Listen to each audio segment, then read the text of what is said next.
Have a night, iTube. It's Abla. So please bear with me during this video because my mind is kind of all over the place. Well, not my mind. It's honestly just when I talk. I feel like in my mind, everything is together. But when I speak, so yes, we are preparing to welcome a new seed.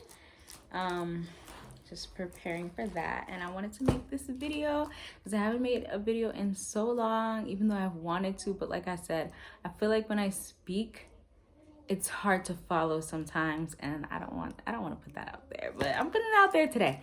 And I wanted to share today some of the things that I got in here. I have this little caddy. It's actually a diaper caddy, but I'm using it to store some of my like postpartum things. And obviously I'm out of breath because I'm quite large at the moment. Not that you can tell really by my face, right? But anyways, hopefully. But anyways, I want to share some of the things that I got to help support me during postpartum. Honestly, I feel like postpartum is the most important part. I don't want to say important, but like that's like I really have to step up and make sure I keep it together during postpartum. I feel like pregnancy and birth is up to the Most High, right? But postpartum, also up to the Most High, but I really gotta do my part. And you need a team, you need a village. If you have one, that's great. But I'm gonna do my part to make sure I keep myself together during postpartum. And like I said, I wanna share a little bit of stuff that I got just to support that. And yeah, just kind of chit chat today about preparing for, not really preparing for birth, because like I said, that's up to the Most High. And like I said in my first birthing video when I had my daughter, I really kind of rely on faith-based birth, I guess. And so I don't really have to do so much or think so much. I just leave it up to the Most High. So like I'm out of breath just from talking so much. But yes, faith-based birth is how I operate, how we should operate. And so what I'm really focusing on is that rebirth that comes with giving birth, because it's not losing yourself, but your whole life changes. And having my first daughter, I didn't know anything. Nobody told me anything. Like, I didn't know anything. I just had to experience it and go through it by myself. And I did experience a bit of, I guess would be labeled postpartum depression for a long time, just because maybe the way I'm set up, I became kind of hyper focused on just making sure the seed is okay, and just focusing on everything around me and not really focusing on myself.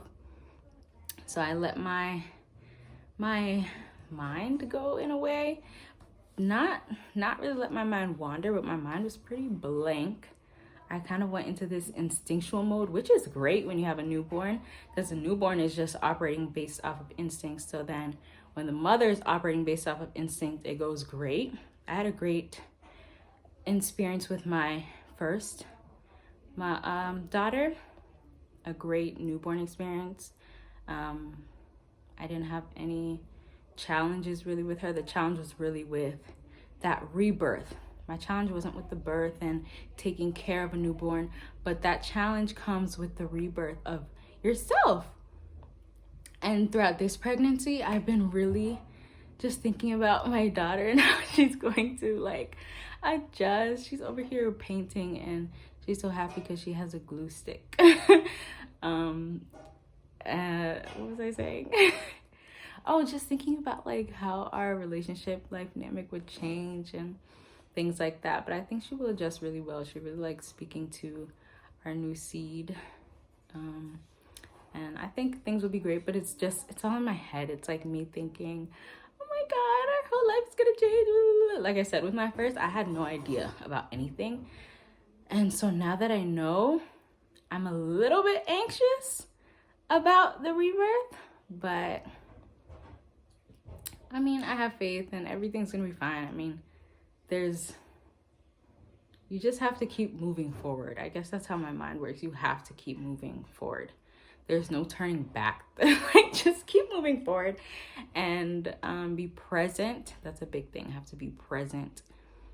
And yeah, things will work out because I have faith in the Most High, and I know that I am so favored, and I'm thankful that I am so favored by the Most High. And I don't say that lightly. I'm actually so favored by the Most High, and I'm so thankful and grateful for that. So yes, I want to share some things that I got. During my first postpartum experience, I had these red dates, Chinese red dates. I think sometimes they're called jujubes, and I used that in tea, and that was really nice. I haven't been able to access them easily, so I kind of just forgot about that. The most important thing to me during this postpartum is going to be definitely food, because I did not eat properly with my first postpartum experience, and that really took a toll on me. It's not just food, like that impacts your whole mentality, your hormones, everything, like everything. And I'm breastfeeding, and I was not eating properly at all. So definitely focus on food and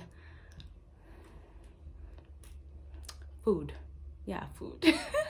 Food, and then rest. Rest for me throughout this pregnancy, I honestly haven't been getting too much rest, and I've been fine because I feel like I've been very productive and proactive. So rest for me is not something that really is gonna get in the way of my healing process. But I want to focus on food, and then just being organized and healing and cleanliness, whatever the word is, but making sure I can have time to sometimes set the seed down, set the seed to lay, and shower and properly cleanse myself, because like I said, cleansing myself is like a big part of keeping me sane in my mind. Like, I'm one of those females that takes a long time in the bathroom, in the restroom, and I have like 1,000 steps that I want to do.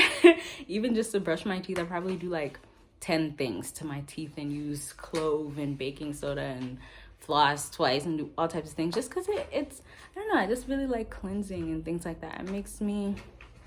It just is great for my mental health, and during that postpartum period, that's important for the mother's mental health, to be very upbeat, for her to be comfortable.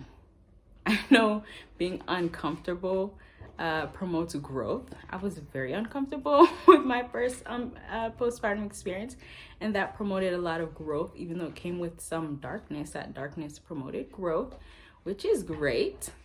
And this time around, let's not do that. Let's grow.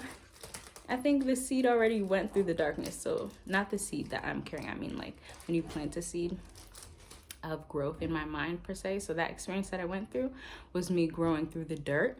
And so now we're above the dirt, and we can do better, and we can still grow above ground in the light. So yeah, I want to share just a couple things that I got, like I was saying about the jujubes. I had jujubes my first time around, but I just let that go because I don't have time to be searching for that. So I have some fennel seeds. I don't know what this says. Fennel seeds and cumin. So fennel and cumin. I think I used one more herb during my first postpartum experience, but I forget what it is. So this time I'm gonna focus on fennel and cumin tea every single day. This is great for lactation, and it's just warming. In Ayurveda, or even in so many cultures, like, you need to keep your body warm throughout the postpartum period.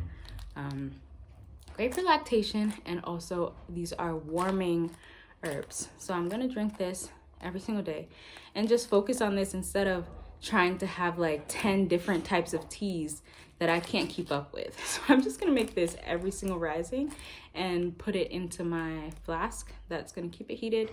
And so if I don't take it in the rising, it's gonna be there, it's gonna be hot all day whenever my mind gets to it.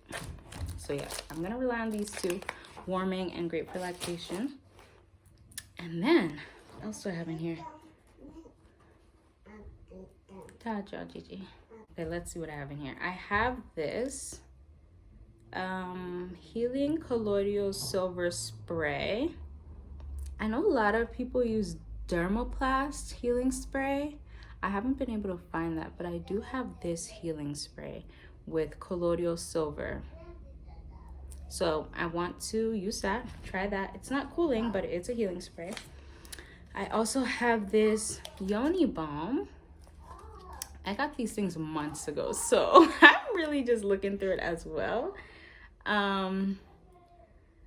It has shea butter, mafuta butter, evening primrose oil, vitamin E, calendula, marshmallow, thyme, and yes, 100% chemical free. Manufactured by Dr. Guari Yoni Balm. So this is great for healing as well. Yes, it is a healing salve. And it is a local, that's one thing I love about Southern Africa, is that there's a lot of like local, actually everywhere in Africa, there's a lot of locally made products. It's just that in Southern Africa, they package it and they have it like this and they have a description and things like that. But all over Africa, there's a bunch of locally made things. That is great for healing. And then also I have witch hazel.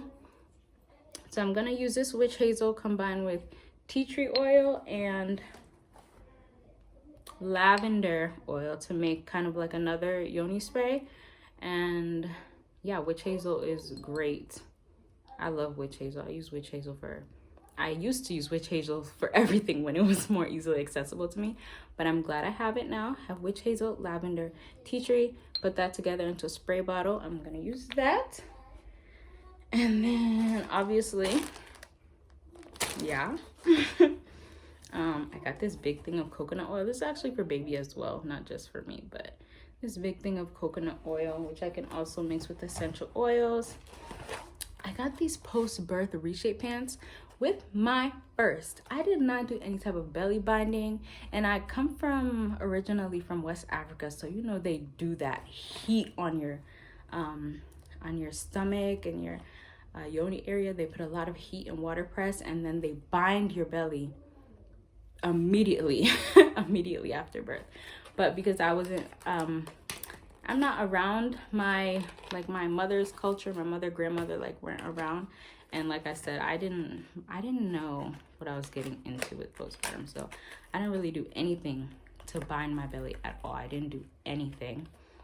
This time around, I'm gonna start with these type of compression pants, and then after a couple weeks, I'm gonna start binding. I'm gonna make sure to do that this time, okay? Hi, buddy, Fiji. I'm gonna make sure to do that this time.